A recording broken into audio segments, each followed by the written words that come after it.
Hello guys, in this video we'll be seeing about network resilience and associativity.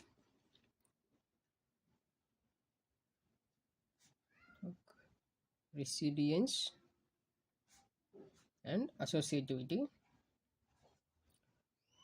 Assortativity. Assortativity.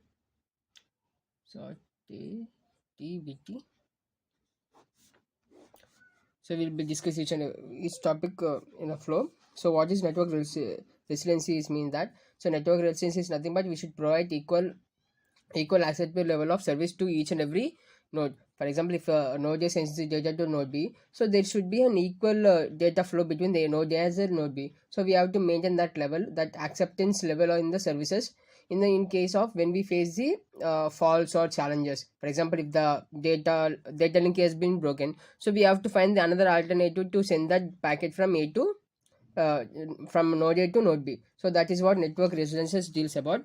So network resilience means, so it is the ability to provide and maintain an acceptable level of service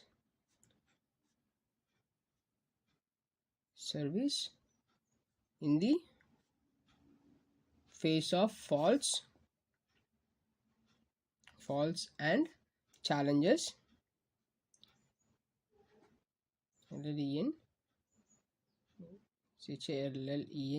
challenges to normal operation.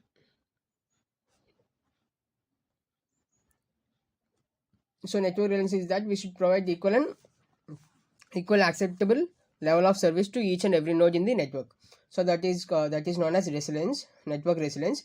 So the definition of resilience will be as this. So resilience is the perception of dependability when facing challenges. So or this you can write the definition of resilience as resilience is the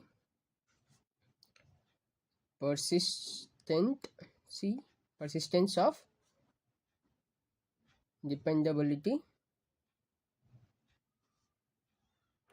when facing challenges. So both are same, but we have considered this. So let us talk about the why we need the network resiliences. So when we talk about network resiliences, that we are maintaining an acceptable level of service. So we will be dealing with the effects of nodes and edge removal and or random and targeted attacks. For example, when we talk about effects of nodes and edge removal, when we remove an edge between the two graphs, so for example, this is one of the community and this is one of the community, and there is a one link which connects to the community A and community B. If you remove this edge, what will happen? So there is no mutual connection between the two communities. So that is what it happen. For example, when we remove a central node or center hub in this community, what will happen? The entire community will be lost. That is what network resilience is. So we will be making sure that this type of errors will not occur. So if it occurs, we will be finding a new alternative way.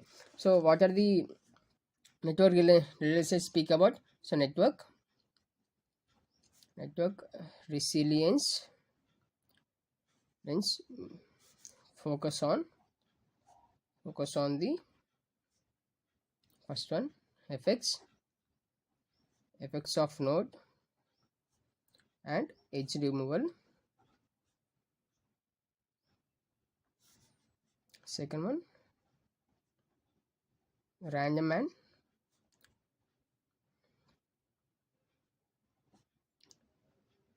targeted attacks. So we'll talk about each and everything now. So what are the effects of node and edge removal?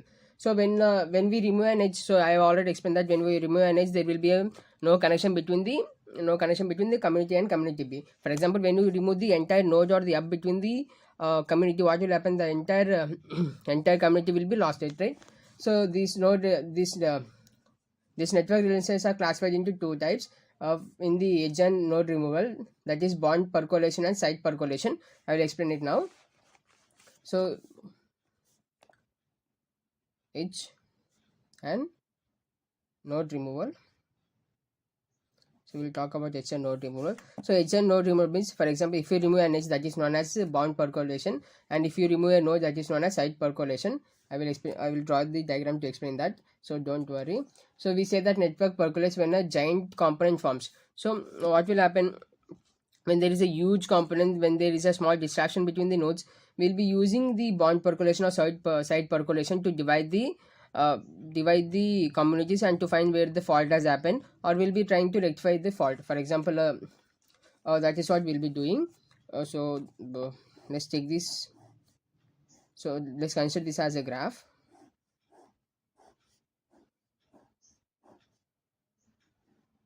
Consider this as uh, every intersection is a node.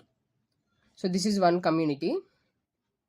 So what we are doing is that, so in coming to the edge removal, we'll be removing this edge, we'll be removing this edge, and we'll be removing this edge. So based on the number of degrees it has, or the number of degree or cluster or between its coefficiency, we'll be removing those edges to find the which has a fault error. So coming to the node removal, we'll remove directly the node. Remove between the we will remove the node in the graph. For example, so this is the graph we have. So this is graph A and this is graph B. So we will be removing entire node. So if we remove the entire node, what will happen? The corresponding nodes which is attached to it will be also removed. So that is what we will be doing in edge and node removal. So this while so removal of edge is known as bond percolation, and removing of node is known as side percolation. So keep it in your mind. So we'll be talking about bond percolation and node percolation now. So coming to the bond percolation network.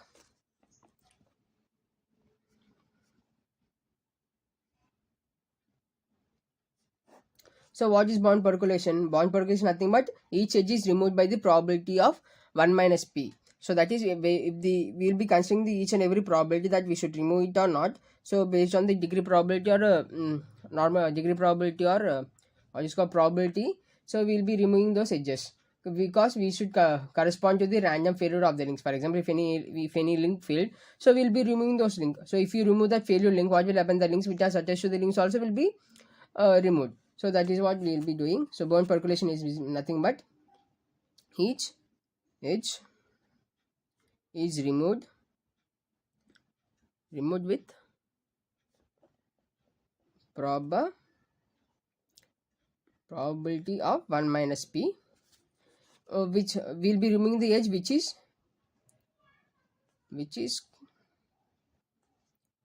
which corresponds to random failure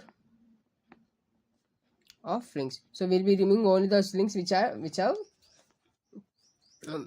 random failure. So what is target attack causing the most damage to the network with the removal of the fewest edges? So if we have seen that there are two types of network relances, that is effect of node and edge removal, random and targeted attacks. So coming to the targeted attacks, so we'll be seeing that causing the most damage to the network with the removal of the fewest edges. So if there is a much damage, what we will be doing is that, so we'll be removing the most affecting node in the network or affecting edge in the network. And what will happen if you remove those coming to the network? For example, consider this as one network. So this has one network. So this link has been failed. So what will happen? If this has been link failed, it is distorting the entire graph, right? So we will be removing the entire connections between them. So we feel that these connections are not that much useful. So we'll be also removing those links which are attached to it. So that is about bond percolation. So let me again draw. So just target attack. Target is nothing but the causing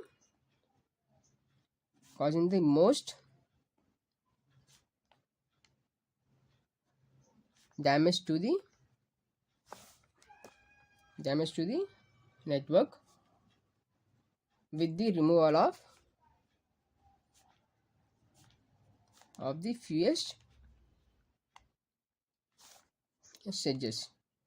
So we'll be removing only the fewest edges that in the bond percolation in network. So coming to the side percolation, I think hope you remember the Edwards-Rennie graphs. So in Edwards-Rennie graph, we'll be dealing with the two graphs, that is B of n comma n or B of n comma G of n comma n and G of n comma p. That is binomial, and another one is the uniform. So what will be the percolation threshold? Percolation is nothing but the group is a point at which the joint component emerges. So what we'll be doing in that? So in that Edwards-Rennie model, we'll be finding the threshold. So where the graphs will be, and then we'll be finding the average degree.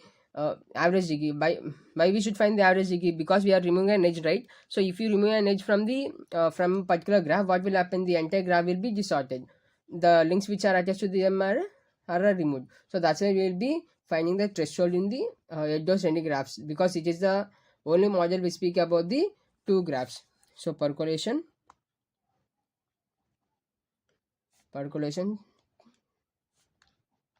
threshold in Edwards-Rennie graphs. So what is the threshold will be? So the threshold, the graph will be, so this is the average degree, and this will be the size of joint component, that is percolate. This will be size of joint component of percolation of graph, joint graph or complex graph is the graph will be.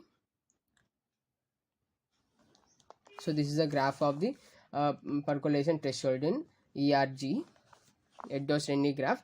So what is percolation threshold? Percolation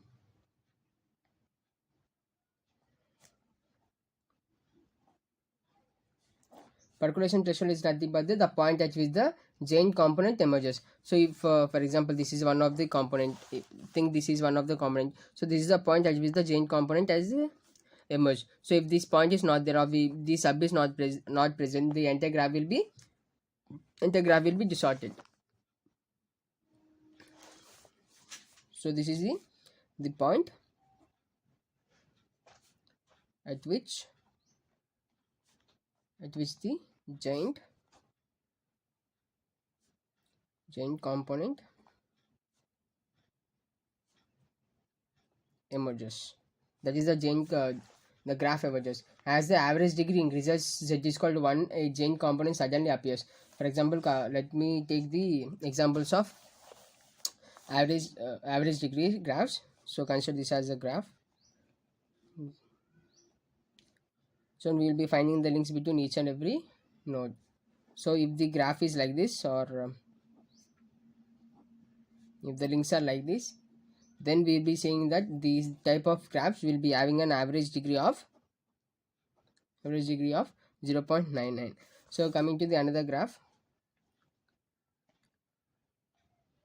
So if these types of graphs are present, then we will be saying that this type of graphs will have an average degree of 1.18. So if there is a complex structure that where every node is connected to each and every node, so every node is connected to each and every node.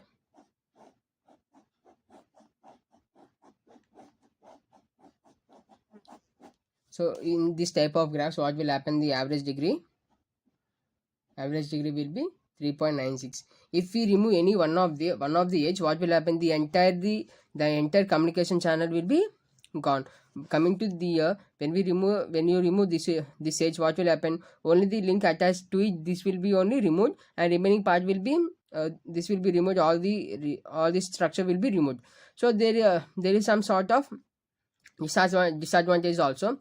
So that is what we need to, we will be removing any fault links based on the degree distribution or the probability distribution. So now let us discuss about the side percolation. So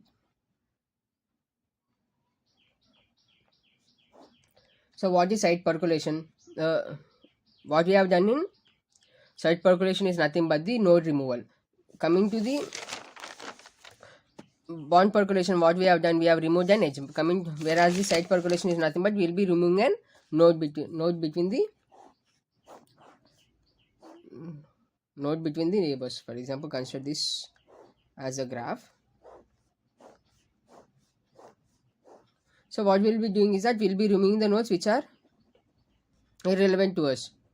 So based on what value we will be removing, based on the degree distribution or the coefficients, we will be removing all the nodes. For example, if you remove this node, what will happen? The nodes which are connected to it will be also removed, right? So this is one of the types of network resiliences.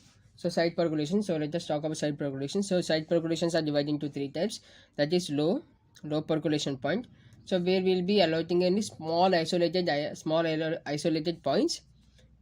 Will be small isolated points.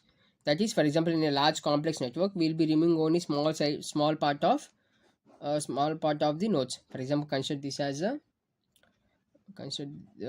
complex network. So we'll be removing only some isolation part in the network. That is called as site percolation low p. When the p value is critical, that is a probability value. P is nothing but the probability. So when the probability value is critical, that is when p is low level. So p is critical. So if p value is critical, what will happen? So the joint components forms occupies finite fraction of the infinite lattices. The size of each component is the power law distribution. So what will happen if we increase the if you remove this edge, what will happen? The edges, the nodes which are attached to them also will be removed. So what we are doing in every step? So in every step, the number of node removals are increasing. So that is nothing but the probability distribution, right? So what is happening? It is falling the size of other component is power law distribution. The chain components forms occupying the finite fraction of infinite lattices. What is the lattices? Lattices is nothing but the array of points or group of points. So what we'll be doing in P critical, it occupies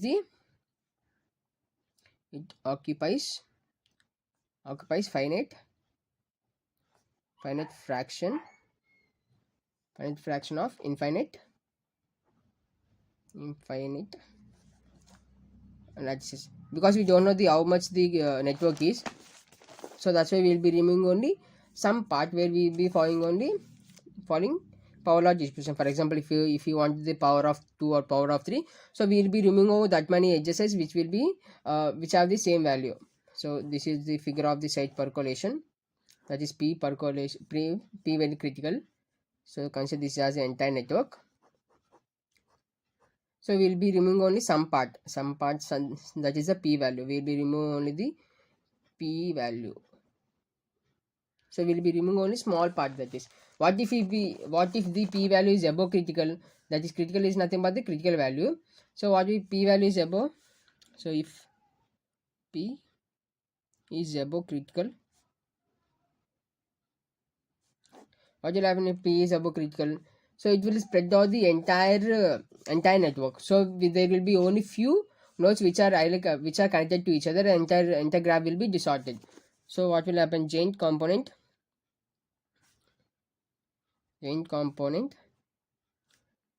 rapidly spreads to span the lattice. So size of each component will be order of 1. Size of each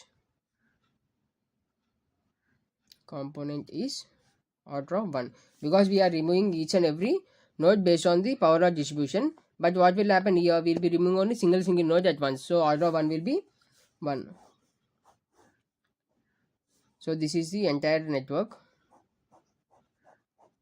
So what will happen? We will be removing all the nodes. So we will be removing all the nodes.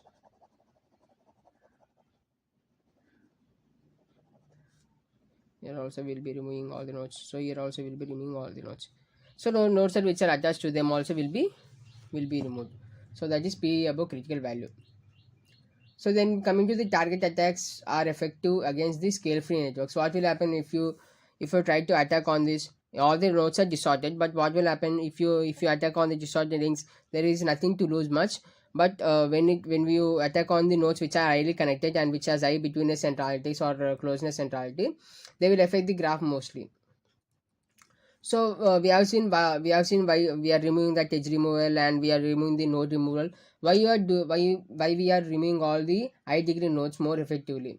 Why we need to remove only the high degree nodes? Because it removes more nodes, it removes more edges, it targets the periphery of the network. So uh, so let me write it. So we are removing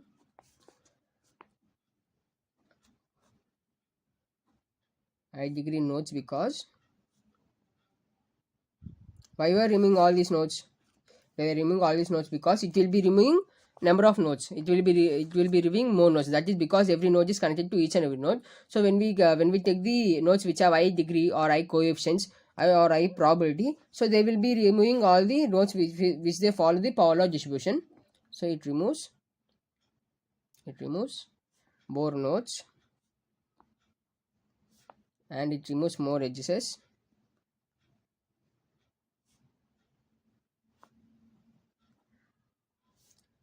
So it also targets the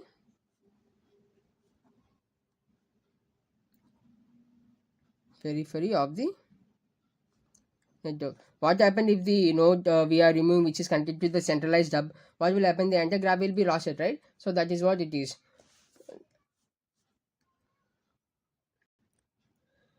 So that's all about the network resiliences. So let us recap what we have learned now. So network resiliences is nothing but the ability to provide and maintain an acceptable level of services in the face of faults and challenges to the normal operations, or it can be also state the persistence of dependability. So network resilience focus on the number of nodes and number of edge removal, number of nodes removal and number of edge removal. So the edge and node removal are considered into classified into two types. That is bond percolation and another one is side percolation. In bond percolation, will be removing an edge. Coming to the side percolation, will be removing a node. So here we'll be finding the threshold frequency, threshold in ERG, that is Edwards Renyi graph, because Edwards Renyi graph is the only model we speak about the two graphs, that is binomial as well as the uniform models. So later we have dealt with the why we need to remove the high degree nodes, because it removes the entire nodes and it removes the more edges and it also targets the periphery of the network. So that's all about the network resiliences. So let us move to the assortivity. Assortivity. What is assortivity? Assortativity is nothing but the mixing is nothing but the preference for a network nodes to attach to each other that are similar in the same way. What we'll be doing is that if for example if node A, if consider this is node A with the coefficients of 2, so it tries to attach to the another two nodes because it is having coefficients of 2. So it has coefficients of 2, so it will make a new bond with the another 2. So if this node has the coefficients of 3 or if this node has coefficients of 4, they may be tend to form the new links with the another two or more 3 nodes. So that is called assortativity. So I am unable to pronounce, just make sure that it is assortativity. So it is nothing but it is a preference for a network nodes to attach to others that are similar similar.